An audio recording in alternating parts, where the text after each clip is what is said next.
naglalakad kami ng ano, mga alas 6 ata yun ng madaling ay umaga. Tapos doon pala sa pinagharboringan namin, nag-forward lang kami ng 50 meters.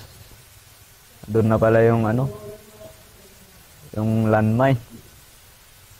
Kaya nasabugan kami noon na wounded yung 6 na ano, regular ranger na nga yung ano nun. Tapos yung isang classmate namin yung na-wounded.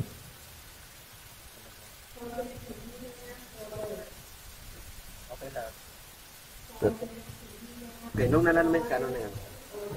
Bali na nung na-landmines kami, na-wounded kami ng 8. Tapos yung mga iba doon, yung anong kumpanya yun? 11 company ata yun sa Basilan.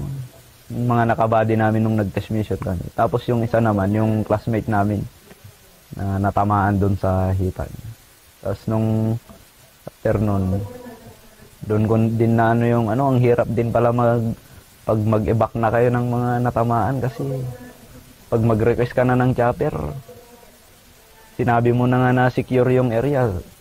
Sabihin pa na critical pa rin, secure naman na yung ano. Kaya hindi namin naisakay sa chopper yung mga na-wounded nun. Ay, ganun.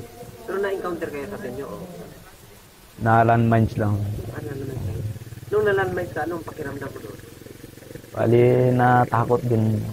Anong kaibahan ng operasyon nung sa transmission between, kaibahan doon sa ranger at saka sa inyo? Nung ranger ka na, transmission na yun. Tapos nung nag-operate ka sa inyo, anong ano? Yung ano ko lang kasi dito, yung mga natutunan ko din. Yung operate dito, talagang tahimik yung ano, yung lakad, tsaka yung siyempre observe talaga yung ano mo. Pero siyempre nung nasa ano pa naman ako, nung Marine, parang maano din kasi kung ano yung dala-dala